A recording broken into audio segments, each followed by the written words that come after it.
The early afternoon sun blazed over the city of Seattle, reflecting off mirrored skyscrapers and casting shimmering rays down onto the busy sidewalks below. Among the blur of suits, coffee cups, and hurried footsteps, there sat a man, nearly invisible to everyone except the pavement he leaned against. His name was Noah Whitaker, though few people in the city knew that. Most just labeled him the guy with the book, referring to the tattered novel he always seemed to be reading. Noah was 30, though his weathered appearance might suggest more.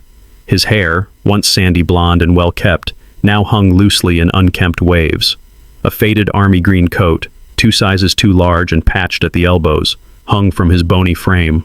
But his eyes, a quiet storm of gray-blue, still held a glimmer of something rare, thoughtfulness, perhaps even hope. He had been sitting in front of the same art museum for weeks, reading the same book, Les Miserables, as ironic as it sounded. A tale of injustice, redemption, and quiet revolution. It reminded him that people can change, that even those forgotten by society still have value. On this particular day, something unusual happened. As Noah flipped a page, he heard heels clicking rapidly on the sidewalk. A woman's voice broke into an argument, loud, upset, too personal for a public space. "I'm not ignoring them, Victoria," the young woman snapped. "I'm just not pretending they don't exist." Noah glanced up, intrigued.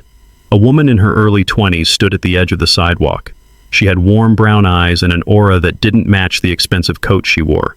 There was something in her gaze, soft, determined, sad. Her name was Clara Bennett. The woman beside her, sharp-featured, lips tight with disdain, was Victoria Bennett, her stepmother. "Clara, I will not have you throwing away your future for the sake of street trash," Victoria hissed, her voice ice-thin. "You're part of the Bennett family now. You're expected to act like it." Clara's eyes drifted past her stepmother and settled on Noah. He didn't look away. Instead, in a moment of strange vulnerability, he offered her a gentle nod, just a nod, but it was enough to make Clara step forward. She knelt beside him, ignoring Victoria's gasp behind her. "I saw you reading this yesterday," Clara said softly, pointing to the worn book. "I've read it too, twice." Noah blinked, clearly surprised. It's a good story." Victor Hugo knew how to write about dignity. "Yes," he murmured, "even when it's taken from you." They smiled, just for a second. Then Victoria yanked Clara to her feet. "That's enough," she barked. "You've embarrassed yourself enough for one day." Clara didn't argue. She simply looked back over her shoulder as they walked away. Her gaze lingered on Noah. A connection had formed, unspoken but unmistakable. That night, Victoria paced in the marble-floored library of the Bennett mansion. Her mind was spiraling. Clara had been a nuisance lately, volunteering at shelters, donating to charities without permission, skipping high society events. "She's throwing away everything I built," Victoria muttered under her breath. "All of Robert's wealth, the Bennett name? For what? A bunch of vagrants?" She poured herself a drink, sipping it slowly. Her husband Robert, Clara's father, was too soft to rein her in, and Clara's mother, God rest her soul, had filled her with too much heart and too little sense. Then an idea struck. Cruel. Brilliant. If Clara loved helping the poor so much, why not let her truly experience it? Why not give her a lesson in humility? What if she were bound to someone from that world? Someone who would tarnish her spotless image, humiliate her in front of her peers, and expose her naivete for what it was. Her lips curled into a slow smile. What if she got engaged? To him. Noah didn't return to his usual spot the next morning. A man in a gray suit had approached him earlier that day, offering lunch and a job opportunity. Noah, hesitant but desperate, had followed. He now found himself in a quiet, high-rise office, staring at a well-dressed man behind a glass desk. "We've done our research," the man began. "You're a veteran, honorably discharged, engineering background, quite the fall from grace." Noah shifted uncomfortably. "What is this about?" The man leaned forward, fingers steepled. "Let's just say, we want to offer you a way back into society, a roof, clothes, food, a respectable life." Noah raised an eyebrow. "And in return?" The man smiled. "You'll just need to agree to an engagement." Noah blinked. "Engagement? To who?" Miss Clara Bennett. Silence. Then, laughter. Dry, disbelieving. Is this a joke? No joke, the man said coolly. Miss Bennett is unaware of the arrangement, but her stepmother, Mrs. Victoria Bennett, is willing to provide you with a significant monthly allowance and housing in exchange for your cooperation. Why would I pretend to be engaged to someone I don't know? You won't just pretend. It will be formal, public, legal, and temporary. Noah stood. No. Think of the people you could help, the man added, voice lower now. We know you share your food. You care about your community on the streets. What if you had resources, a platform? What if you could make a real difference? Noah hesitated. He thought of Grace, the young woman living in the tent 2 blocks down, suffering from a chronic illness. Donnie, the teen who had run away from an abusive foster home. Marvin, the older man who kept giving his coat away in winter. What if he could get them shelter, a doctor, a shot at a job? I won't lie, Noah said. If I do this, Clara deserves to know. She will, the man promised. Eventually. 3 days later, Clara walked into the drawing room and froze. Noah stood beside her stepmother.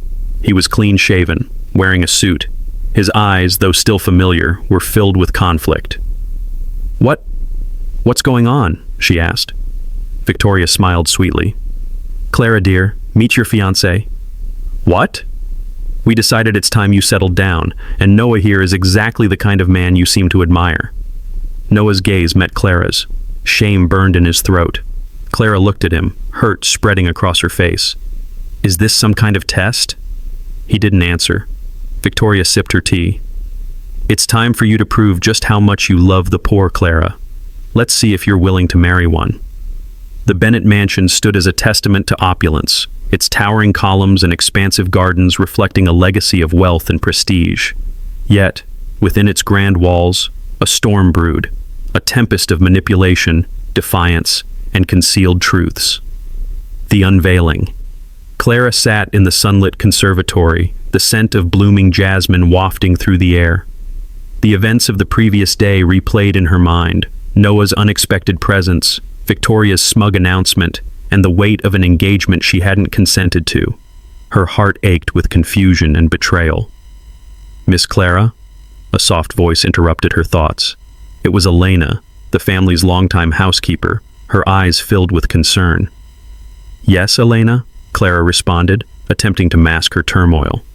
Your father wishes to see you in his study. Clara nodded, rising gracefully. As she made her way to the study, her mind raced with questions. Had her father been complicit in this arrangement, or was he as blindsided as she was? A father's dilemma. Robert Bennett's study was a sanctuary of mahogany and leather, lined with books that spoke of a well-traveled life. He stood by the window, gazing out at the manicured lawns, a glass of bourbon in hand. Father? Clara's voice was gentle yet probing. Robert turned, his eyes weary. Clara, come in. We need to talk. She approached, noting the deep lines that etched his face, lines that hadn't been there before her mother's passing. Did you know about this engagement? She asked directly. Robert sighed, setting his glass down. Victoria mentioned it, but I had no idea she would spring it on you so suddenly. Do you approve? Clara's voice wavered. He hesitated. I want what's best for you, Clara. If this is a lesson Victoria believes will help you see the world differently. A lesson? Clara's eyes flashed with indignation. Am I a child to be taught lessons through manipulation? Robert reached out, placing a hand on her shoulder. Perhaps there's more to this than we see. Give it time. Clara pulled away, her resolve hardening. Time won't change deceit, Father. An unlikely alliance. Meanwhile, Noah found himself in unfamiliar territory. The guest room assigned to him was lavish, a stark contrast to the cold pavements he once called home. He paced the room, the weight of his decision pressing heavily upon him.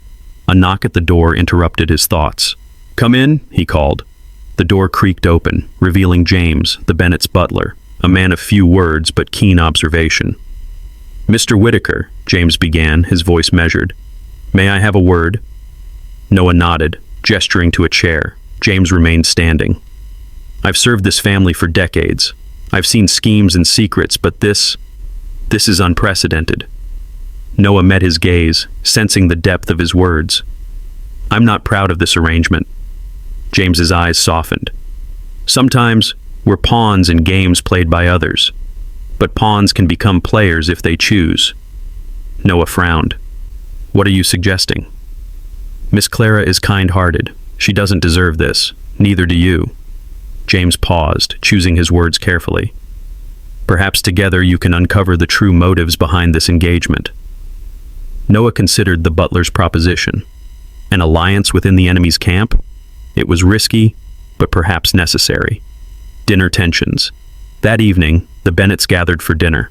The dining hall, adorned with crystal chandeliers and Renaissance paintings, felt colder than usual. Victoria sat at the head, exuding authority. Robert was to her right, his demeanor subdued. Clara and Noah were seated opposite each other, an unspoken tension crackling between them. How was your day, dear? Victoria's voice was saccharine as she addressed Clara. Clara set down her fork, meeting her stepmother's gaze. Eventful. Victoria's smile didn't waver. Adjusting to the engagement, I hope? Noah cleared his throat, drawing attention. Mrs. Bennet, may I ask why you chose me for Clara? Victoria's eyes narrowed slightly, the question catching her off guard. You seemed suitable? Suitable? Clara interjected. A week ago, you wouldn't have spared him a glance. Victoria's facade remained intact. People change, perspectives shift. Clara's frustration bubbled beneath the surface. Or perhaps it's about control. Robert intervened, his voice placating. Let's not turn dinner into a debate. But the seeds of doubt had been sown, and the undercurrents of deception were becoming harder to ignore. Midnight revelations. Sleep eluded Clara that night. The mansion's corridors, usually a solace, now felt confining. She wandered aimlessly, her thoughts a whirlwind. As she passed the library, a faint light caught her attention. Peering in, she saw Noah, engrossed in a book. Couldn't sleep? She ventured. Noah looked up, surprise flickering across his face. Something like that. Clara stepped in, the scent of aged paper enveloping her. What are you reading? He held up the book, Les Miserables. She smiled wistfully. Still seeking redemption? Noah's gaze was penetrating. Aren't we all? A silence settled, comfortable yet charged. Why did you agree to this? Clara's voice was barely above a whisper. Noah hesitated, then sighed. They offered me a way out, not just for me, but for others I care about.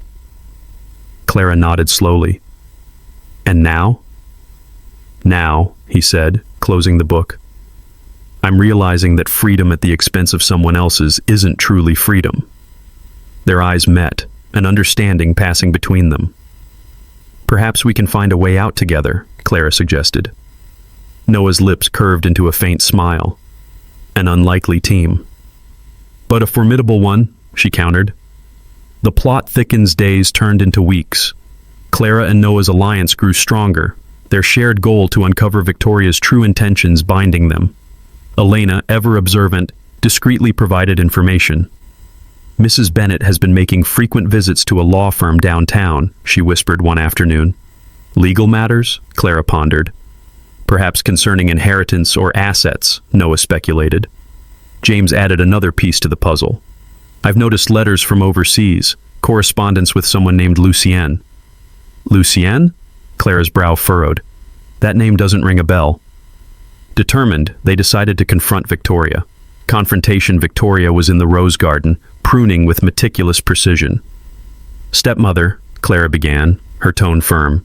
We need to talk. Victoria didn't look up. About? Lucienne, Noah interjected. The shears paused mid-air. A flicker of surprise crossed Victoria's face before she masked it. Where did you hear that name? Her voice was dangerously low. Does it matter? Clara challenged. Who is he? Victoria set down the shears, turning to face them. Lucien is none of your concern, Victoria said coolly, but her rigid posture betrayed her unease. He is a family acquaintance, that's all. Funny, Clara responded, arms crossed. Because the law firm you've been secretly visiting downtown happens to represent Lucien's estate in Paris, and we know you've been pushing for an urgent transaction.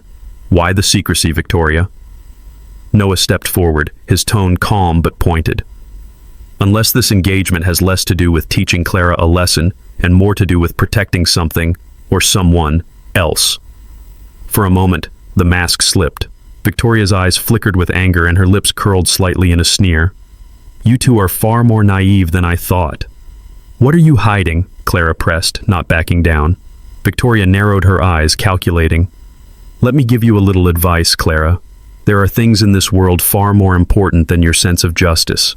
Legacies, reputations, control. You're playing with fire. Maybe I am, Clara said, but I'm not playing alone anymore. Victoria scoffed and walked away, her heels crunching on the gravel, but Clara and Noah could feel it, a crack in her armor, and if there was a crack, they could break through. Threads of the past. The following day, Clara dug into the family archives with Noah's help. In a locked drawer in her late mother's writing desk, she found a thin folder labeled Estate Holdings, Leclerc. Flipping through the pages, she uncovered a shocking revelation. Her mother had once been the sole heir to a vineyard estate in France, one that had been passed on to Clara upon her 18th birthday. But now, under Victoria's guardianship, it had been quietly reassigned to someone named Lucien Duray. This must be the connection, Clara muttered, scanning legal language that transferred ownership under dubious signatures. Lucien must be trying to cash in, Noah added, and Victoria's using you, and me, to stall, maybe to keep you from claiming what's yours. But why the marriage? Why humiliate me with it? Clara whispered. Noah hesitated. Maybe it's because she knows something about me, something I don't. Clara looked up. What do you mean? He pulled from his coat pocket a small, weathered photograph. 2 children, a boy and a girl, standing in front of a mansion that looked oddly familiar. I found this in a donated book at the shelter months ago. The boy, that's me. And the house in the background. I think it's this estate. Clara took the photo, her fingers trembling. This girl, she looks like me. They exchanged a glance that said what neither dared speak aloud. This wasn't just about revenge or reputation.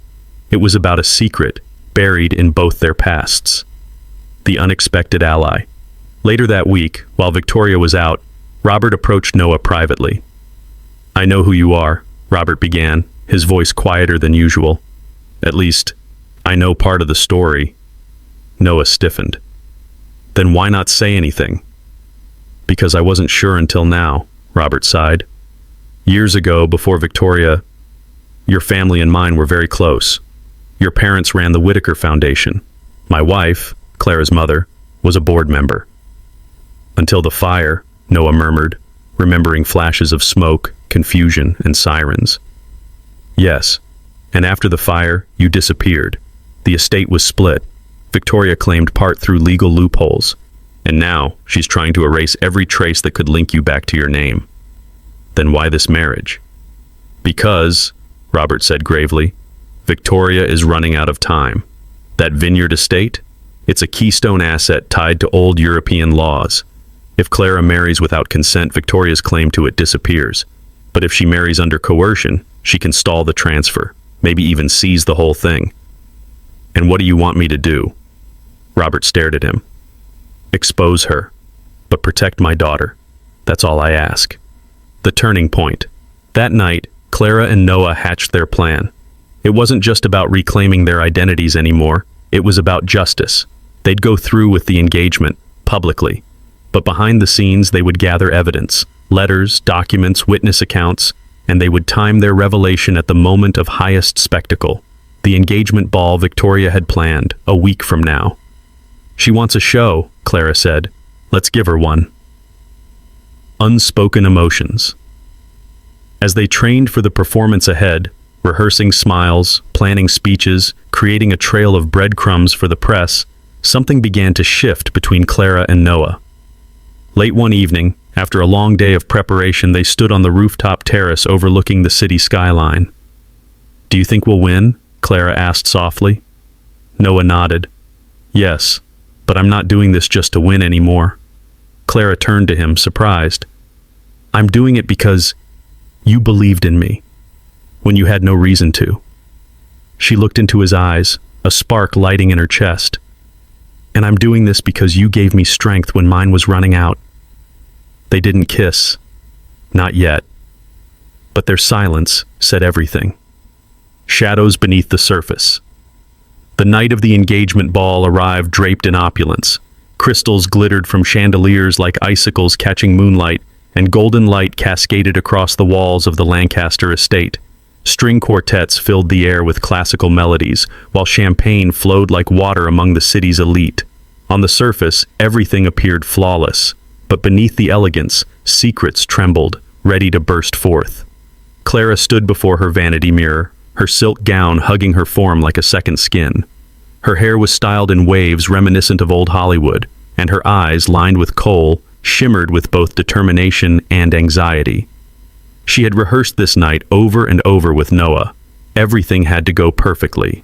Victoria had spared no expense to make the evening memorable, for all the wrong reasons. The guest list included media moguls, political figures, fashion designers, and even a few international investors. It was more than a party. It was a declaration. Victoria wanted to cement her family's image, reinforcing the illusion that Clara was obedient, and Noah was a novelty she could control. But Clara and Noah had other plans. Downstairs, Noah adjusted his tailored tuxedo. It felt surreal to see himself in clothes worth more than everything he'd owned in the last 5 years. He stared at his reflection, then tucked a small folded envelope inside his jacket. The contents inside would shift the evening from spectacle to scandal. But first, he needed to make sure Clara was ready. He found her by the grand staircase, her posture tall but her hands trembling. When she saw him, a smile cracked through her nerves. "You look..." She paused, eyes sweeping over him. "Dangerous," Noah chuckled. "And you look like you own this whole house." "For tonight, maybe I do." Their plan was simple in theory, complex in execution. Get through the formalities of the night without tipping off Victoria. Then, during the final toast, when the room's attention was at its peak, they would reveal the truth. But even the most careful plans can falter when emotions run high.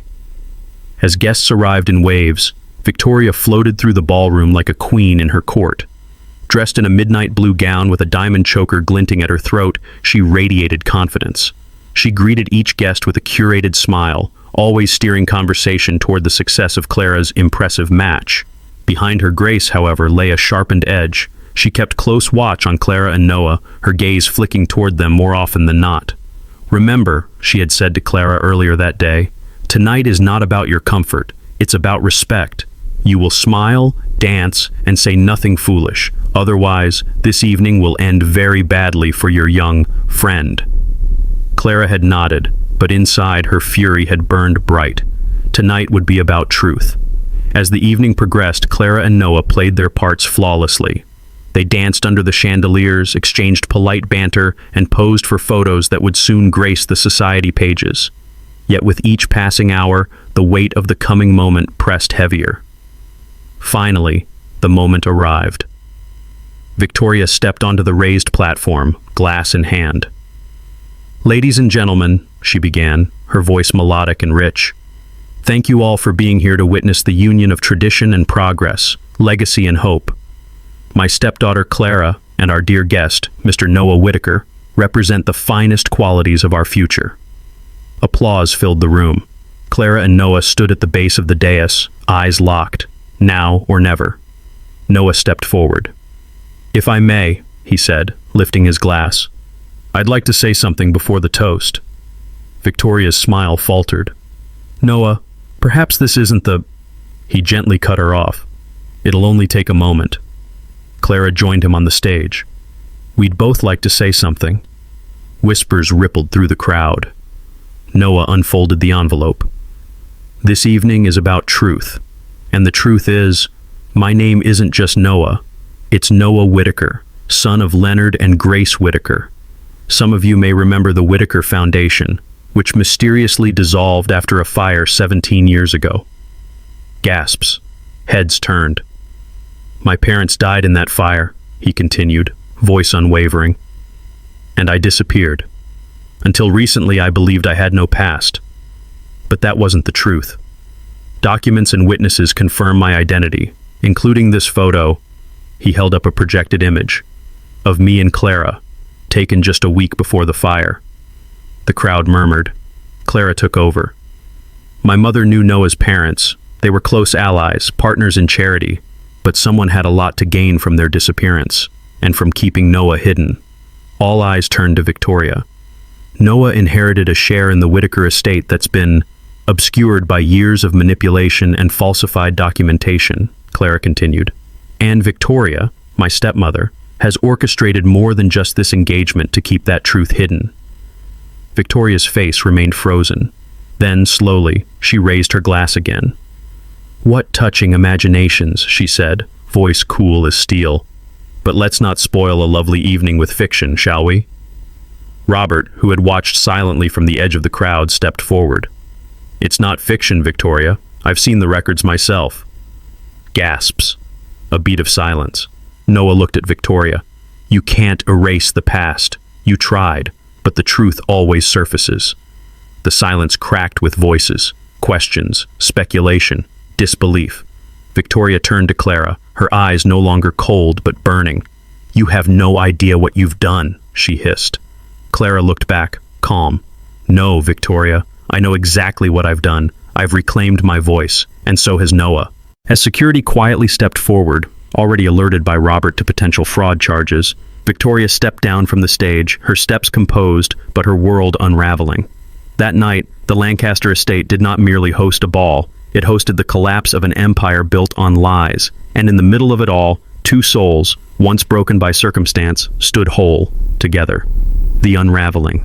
The days following the engagement announcement were a whirlwind of preparations. Invitations were sent, the estate was adorned with lavish decorations, and the air buzzed with anticipation.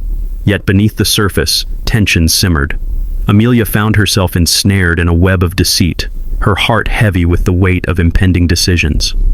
One evening, as the sun dipped below the horizon, casting a golden hue over the estate, Amelia sought solace in the library. The scent of aged paper and polished wood offered a fleeting comfort. She traced her fingers along the spines of the books, each a gateway to another world, a temporary escape from her own turmoil. Her thoughts were interrupted by the soft creak of the door. Turning, she saw Ellis standing at the threshold, his silhouette framed by the dim light of the corridor. "May I join you?" he asked, his voice gentle yet tinged with uncertainty. Amelia nodded, gesturing to the chair opposite hers. Ellis settled into the seat, his gaze fixed on the flickering flames in the hearth. "Amelia," he began, his tone earnest, "there's something I need to tell you." She leaned forward, sensing the gravity of his words. "I haven't been entirely honest about my past," he admitted, his eyes reflecting the dance of the fire. "Before I ended up on the streets, I was known as Elias Ward.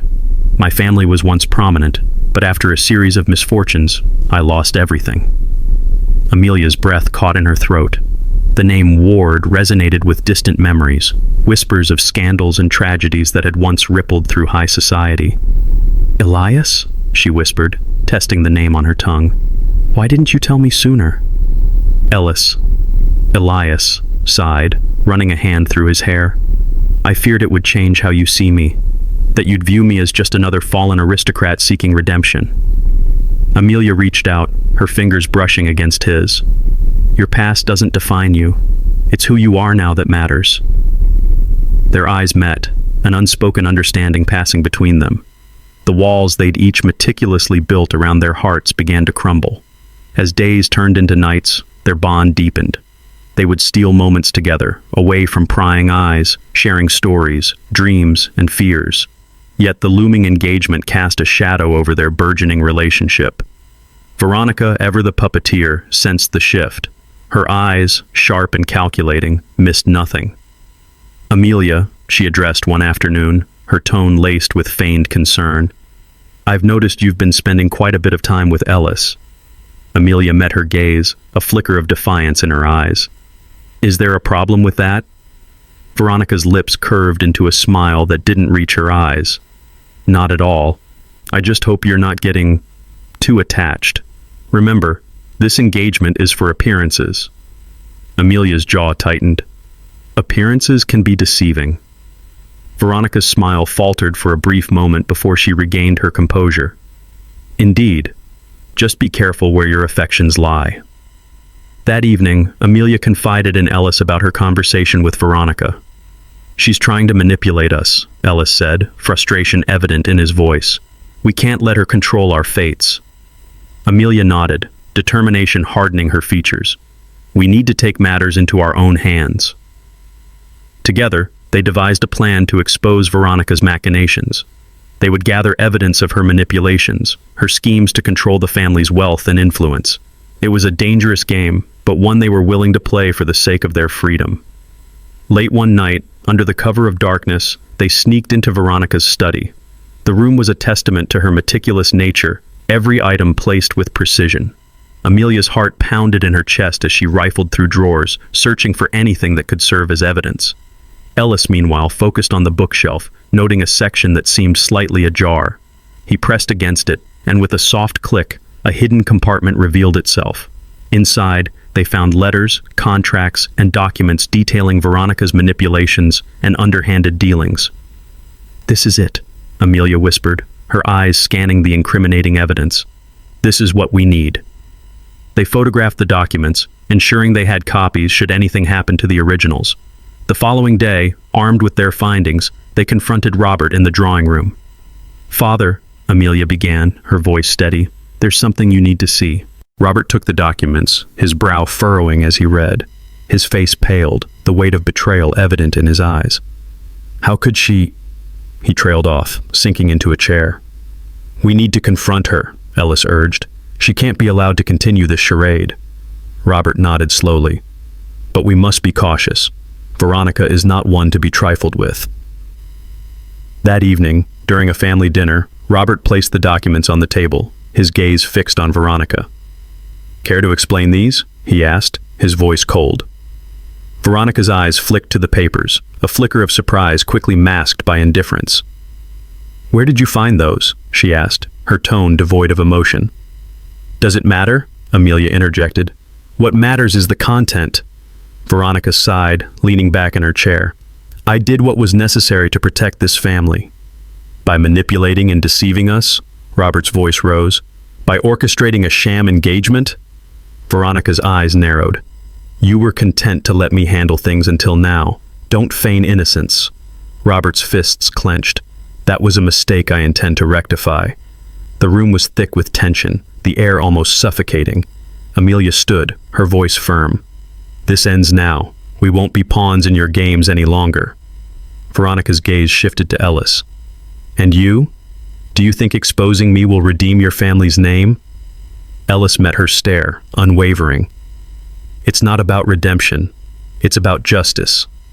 A slow, sardonic smile spread across Veronica's lips.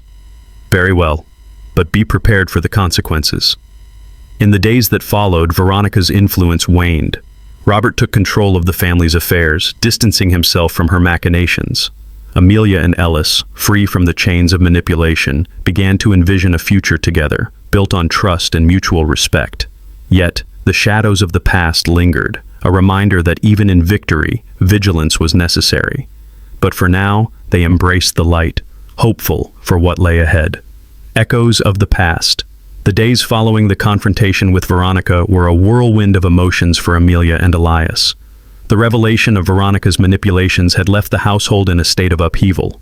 Robert, grappling with his own complicity, had retreated into solitude, leaving Amelia and Elias to navigate the aftermath. One evening, as the sun dipped below the horizon, casting a warm glow over the estate, Amelia and Elias found themselves in the library, a sanctuary where their bond had first begun to deepen. The room was filled with the scent of aged paper and polished wood, a comforting reminder of constancy amidst the chaos. Amelia traced her fingers along the spines of the books, her mind a whirlwind of thoughts. "Do you think it's truly over?" she asked, her voice barely above a whisper. Elias, seated in the armchair opposite her, regarded her with a thoughtful expression. "Veronica's influence has waned, but individuals like her often have contingencies. We must remain vigilant." She nodded, absorbing the weight of his words. "What do we do now?" He leaned forward, his elbows resting on his knees. "We rebuild, not just the estate, but the trust and integrity that were compromised. Their conversation was interrupted by the soft chime of the grandfather clock, signaling the late hour. Amelia sighed, the weight of recent events pressing heavily upon her. "Let's take a walk," Elias suggested. "The fresh air might do us some good." Together, they stepped out into the cool night. The gardens, illuminated by the soft glow of lanterns, seemed almost ethereal. They walked in silence for a time, the only sounds being the gentle rustling of leaves and the distant chirping of crickets. As they approached the old oak tree at the edge of the property, Elias paused, his gaze distant. "This tree," he began. "I used to sit here as a child, dreaming of the future. It's where I first realized I wanted a life different from the one laid out for me." Amelia looked up at him, sensing the depth of his reflection. "And now?" He turned to her, a soft smile playing on his lips. "Now I realize that the future is uncertain, but with the right person by your side, it's less daunting." Their eyes met, an unspoken understanding passing between them. The barriers they'd each constructed were slowly crumbling, replaced by a burgeoning trust. Days turned into weeks, and the estate began to heal. Robert, after much introspection, approached Amelia and Elias one afternoon in the drawing room. "I've been a fool," he admitted, his voice heavy with regret. "I allowed myself to be blinded by ambition and failed to protect those I love." Amelia reached out, placing a reassuring hand on his arm. "Father, we all make mistakes. What's important is that we learn from them." He looked at Elias, his gaze steady. "Elias, I misjudged you. Your resilience and integrity have shown me the error of my ways. If you'll accept it, I'd like to offer you a position within the family business." Elias was taken aback, the offer unexpected. I don't know what to say." "Say yes," Amelia urged, a hopeful smile on her face. After a moment's contemplation, Elias nodded. "Yes, I'd be honored." With Elias integrated into the family business, the dynamics of the household began to shift. Trust was being rebuilt, and a sense of normalcy was returning. However, the shadows of the past were not so easily dispelled. One evening, as Amelia prepared for bed, a knock echoed through her chamber. She opened the door to find a young maid, her face pale and eyes wide with fear. "Miss Amelia," the maid stammered, "there's someone at the gate. A woman. She insists on speaking with you." Frowning, Amelia wrapped a shawl around her shoulders and followed the maid to the entrance. There, standing in the dim light, was a figure cloaked in a tattered shawl, her face obscured by the hood. "Who are you?" Amelia inquired, her tone cautious. The woman lifted her head, revealing a face lined with age and hardship. "My name is Margaret," she began, her voice trembling. "I was once a maid in this household, many years ago." Amelia's brow furrowed. "What brings you here now?" Margaret glanced around nervously before producing a worn envelope from her pocket. "I have information about Veronica, things you need to know." Taking the envelope, Amelia led Margaret into the parlor, offering her a seat and a cup of tea. Margaret took a sip, her hands shaking. "I served under Veronica during her early days here. I witnessed things that didn't sit right with me. But I was young and afraid." Amelia leaned forward, encouraging her to continue. "There were letters," Margaret continued, "correspondences between Veronica and a man named Alistair. They spoke of plans, of manipulating your father, of securing wealth and status." Amelia's heart pounded. "Do you have these letters?" Margaret nodded. "I kept copies, fearing they might be needed one day." Retrieving the documents from her bag, she handed them to Amelia. The papers were aged, the ink slightly faded, but the content was damning. "We can use these," Amelia murmured, determination hardening her resolve. "We can ensure Veronica answers for her actions." Elias, upon hearing of Margaret's revelations, was equally resolute. "This is the evidence we need. We must take it to the authorities." Robert, though pained by the betrayal, agreed. "It's time we put an end to her machinations." The following days were a flurry of activity. Legal proceedings were initiated, and Veronica was summoned to court to answer for her crimes. The trial was a spectacle, drawing attention from the media and high society alike. Veronica, ever the actress, attempted to feign innocence, but the evidence was overwhelming. Witnesses came forward, including former associates who'd been victims of her schemes. In the end, justice prevailed. Veronica was convicted on multiple counts, her reputation and influence dismantled. As the family emerged from the shadows of deceit, they found solace in their unity. Amelia and Elias, their bond strengthened by adversity, looked to the future with hope. One evening, as they stood on the balcony overlooking the estate, Amelia turned to Elias. "We've been through so much," she said softly, "but I believe it's made us stronger." Elias took her hand, pressing a gentle kiss to her knuckles. Together, there's nothing we can't face. And as the stars twinkled above, they knew that their journey was just beginning, a journey built on trust, love, and the unwavering belief in each other. The breaking point. The days following Veronica's conviction were quieter, but far from calm. The mansion, once filled with manipulative whispers and false pleasantries, now hummed with an uneasy silence. In that void, healing had begun, but so had reckoning. For Amelia, the courtroom victory had not been a triumph to celebrate, but a painful confrontation with the woman who had pretended to love her. Although justice had been served, her heart was bruised, the betrayal etched deep. She found herself walking through the estate like a stranger, touching corners of the home that once held childhood warmth but now felt haunted by shadows.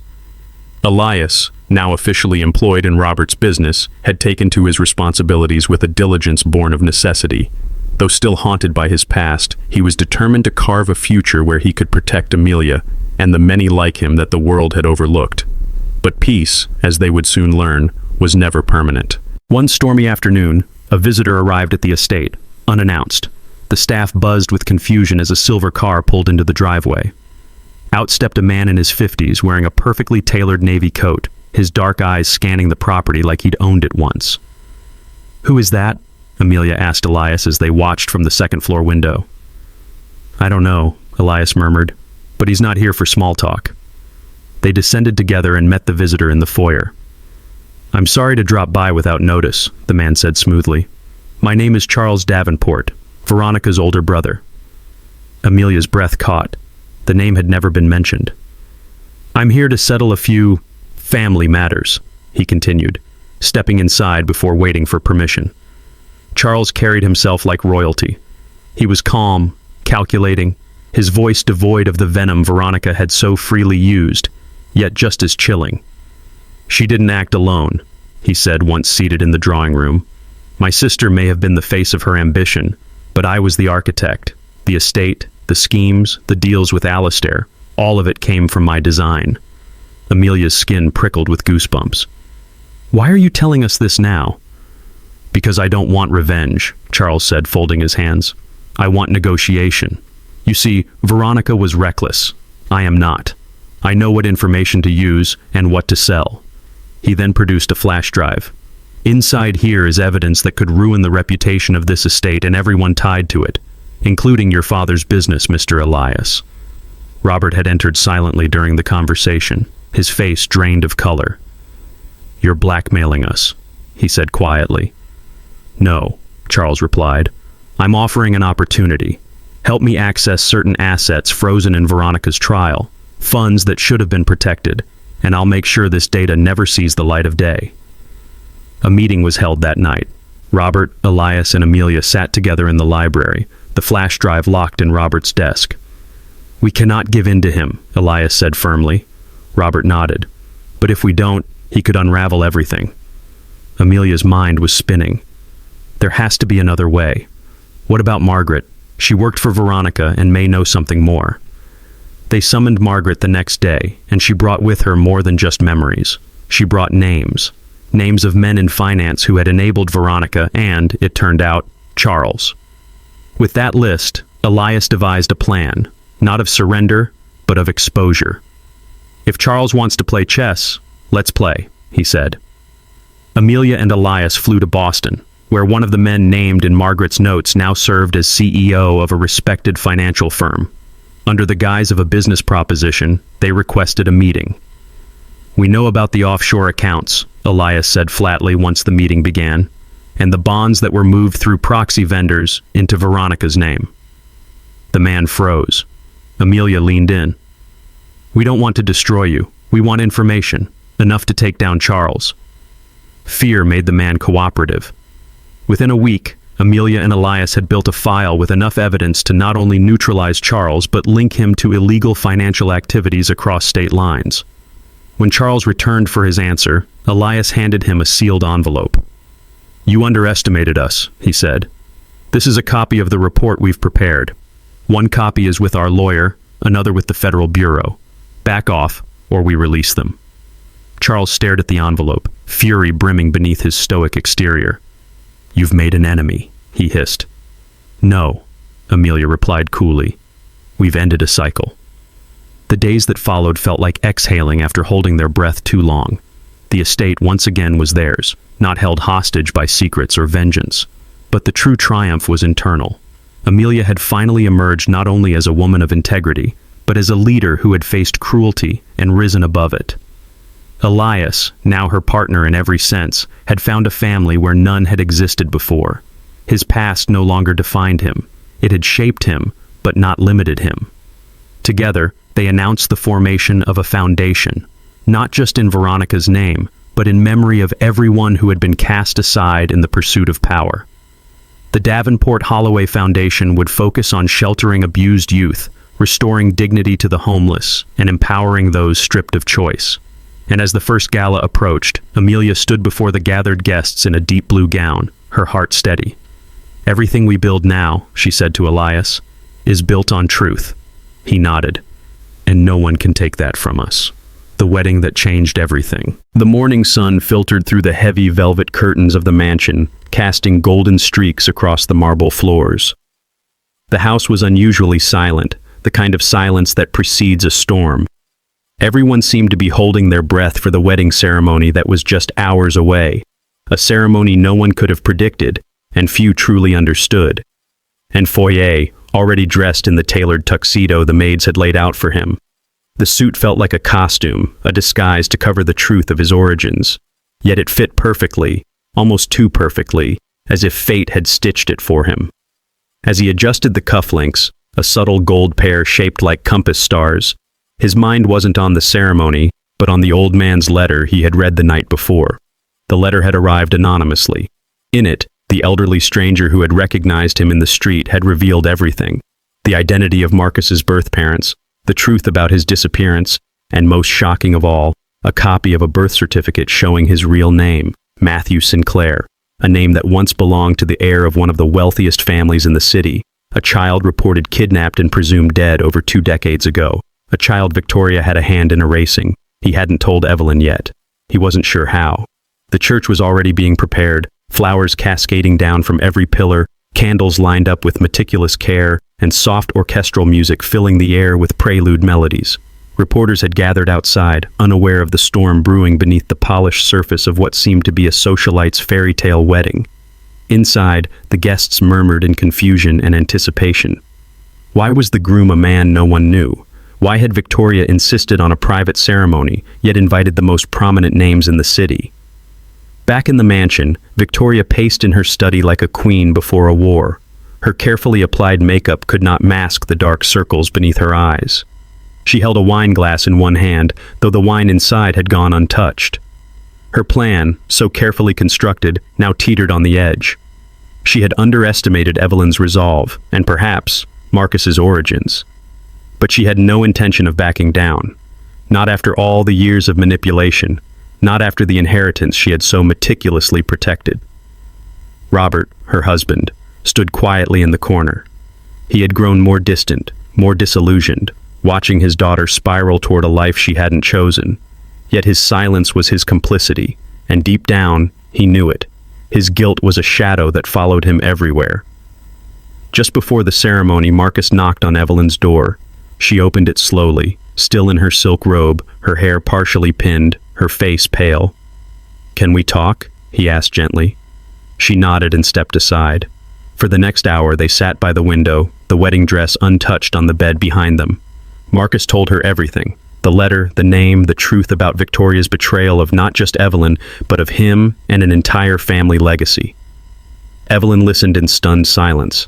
Then slowly, her fingers intertwined with his. "So, what are we going to do?" "We're going to turn the ceremony into something else entirely," Marcus said. "A reckoning." At the church, as the guests took their seats and the string quartet shifted to the bridal march, Victoria sat in the front pew, wearing a look of victory. She had arranged everything, The decorations, the speeches, the guest list, the photographer who was instructed to capture Olivia's humiliation. But when Evelyn appeared at the entrance, she was not alone. She walked down the aisle beside Marcus, not with hesitant steps, but with steady, resolute strides. Murmurs rose from the guests. At the altar, instead of the officiant beginning the vows, Marcus raised a hand. "I have something to say," he announced, his voice firm, echoing through the vaulted ceiling.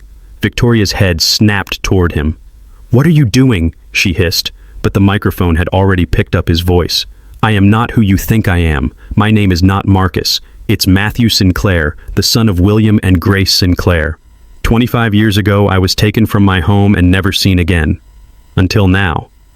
Gasps rippled through the audience. "And the woman who orchestrated my disappearance," he continued, turning his eyes toward Victoria, "is sitting right there." The silence broke into chaos. Evelyn stepped forward. "My stepmother, Victoria, tried to force me into this marriage to humiliate me, to punish me for showing kindness. But today, we reclaim our voices. We expose the lies." Victoria stood, shaking. "Lies! You have no proof."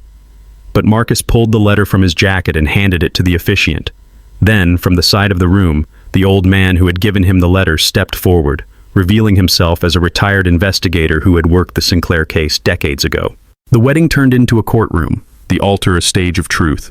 Reporters flooded in, cameras flashed. The audience, once dressed for celebration, now became witnesses to a family's reckoning. Victoria tried to leave, but the police were already waiting outside, and as she was led away, Evelyn turned to Marcus. "Let's rewrite the ending," she whispered, and with the broken pieces of the past laid bare, they began to build something new, right there, in the very church meant to break them. Truth, justice, and a new beginning. The sun had barely risen, casting soft amber hues over the quiet neighborhood where the once hostile mansion now stood as a symbol of transformation. Inside, Ethan sat on the edge of a mahogany desk in Robert's home office, papers scattered before him, legal documents, DNA confirmations, and an official statement from the district attorney, all confirming what the entire city now knew. He was Hudson Jameson, heir to the late Charles Jameson's philanthropic legacy. The revelation had shattered high society's facade of politeness and brought forth long-suppressed truths. Victoria, once the socialite queen, now awaited trial under house arrest in a modest townhouse, her mansion confiscated as part of the legal proceedings. Yet none of that was on Ethan's mind this morning. He was staring at a single photograph, tattered but carefully preserved. It was of his mother, holding him as a toddler. The same brooch that had triggered his memories glistened on her collar. He ran his fingers over her image, eyes misting. "I remember your lullaby now," he whispered. Olivia stepped in silently, holding 2 mugs of coffee. She placed one gently beside him. "She used to sing to you?" she asked softly. He nodded. "I couldn't remember the melody until last night, but now it's like it never left."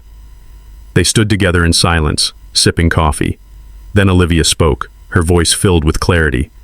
"We have her courage in us, Ethan. We have to use that now." He turned to face her fully, taking in the strength in her eyes. "Are you ready for what's next?"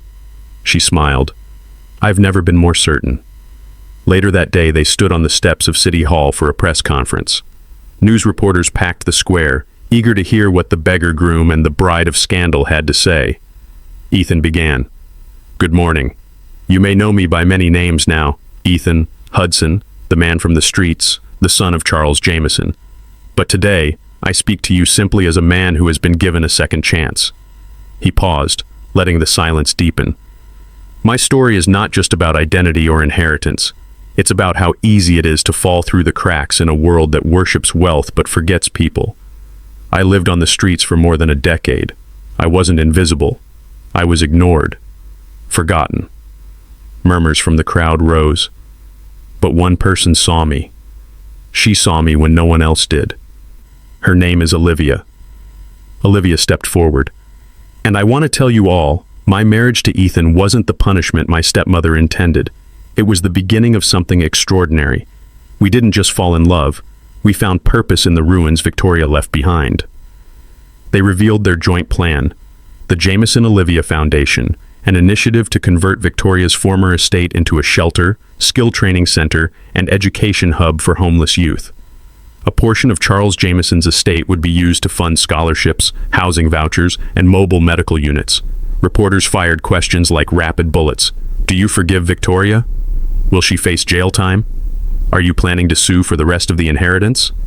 Ethan's response was steady. I don't need revenge. I needed the truth, and I have it now. Victoria will face justice, not because I seek to destroy her, but because accountability matters.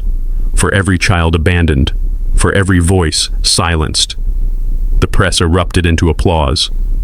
That night, Olivia and Ethan returned to their new home, a modest house by the lake. It wasn't the mansion, but it was theirs. The interior still smelled of fresh paint and pine wood. A few framed photos sat on the fireplace mantel, a picture of them at the foundation launch, another with Robert joining the team, and one of the three of them laughing during a meal with the first shelter kids. As the fireplace crackled, Olivia turned toward Ethan and said something she had been holding in her heart. Do you ever feel like your story was meant to happen? Ethan smiled thoughtfully. Sometimes, but other times, I feel like we made it happen. We took something ugly and turned it into hope. He pulled out an envelope and handed it to her. What's this? An invitation, he said, to speak at the University of New York. They want us to tell our story, not just about the scandal, but the transformation. Olivia's eyes sparkled. That's how it spreads, doesn't it? Change, like wildfire once someone dares to start it. He nodded. Let's light it up. Months passed.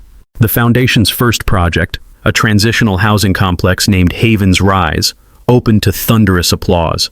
The media dubbed it the rebirth of grace, and Ethan and Olivia became the faces of a new movement sweeping the country. Restorative compassion, the belief that second chances, when nurtured, could not only change lives but rebuild entire communities. Olivia gave a TED Talk that went viral. Why kindness should scare the elite. Ethan was invited to Capitol Hill to testify about systemic poverty, becoming an unexpected voice of reform. Robert, now estranged from Victoria, donated half his personal wealth to support youth mental health, finally stepping into the role of the father he wished he had been earlier. As for Victoria, her trial was public, merciless, and sobering. Accused not just of fraud, but obstruction of justice and child endangerment, she received a sentence of 12 years. At sentencing, she spoke only one sentence. I never thought he'd remember the song. Ethan, seated in the courtroom, simply nodded. You remember the pain, yes, but you also remember the melody. 1 year later, a familiar street corner, Fifth Avenue. A young girl in a school uniform stood handing out flyers for a fundraising drive. Beside her, a man in his 50s wore a name tag. David, outreach counselor. They were part of Haven's mobile care unit. Across the street, Ethan stood quietly, watching them, unnoticed. He turned to Olivia beside him, both in jeans and sneakers, holding hands. You know, he said, this is where it began. She smiled. This is where you shared your sandwich, and where you shared your compassion. They crossed the street slowly, and Ethan handed the girl a donation. She beamed. Thank you, sir. He simply smiled. You have no idea how much it means, he whispered, just like he once had. Ethan and Olivia's story didn't end in revenge or grandeur. It ended in classrooms, street corners, kitchens filled with laughter, shelters filled with music, and hearts reopened. Because the true twist wasn't the lost identity or the courtroom drama. It was this: that the cruelest schemes can spark the brightest revolutions, that the most broken people can rebuild not just themselves but the world around them, that one act of kindness changes everything. What if the person you walk past today, the one you don't even notice, is someone who could change the world? If only you showed them a little kindness. Would you stop? Would you see them? Because Olivia did. And that made all the difference. If this story touched your heart, don't forget to like, share, and subscribe. Leave a comment below. If you were Olivia, would you have helped him that day, or would you have walked away?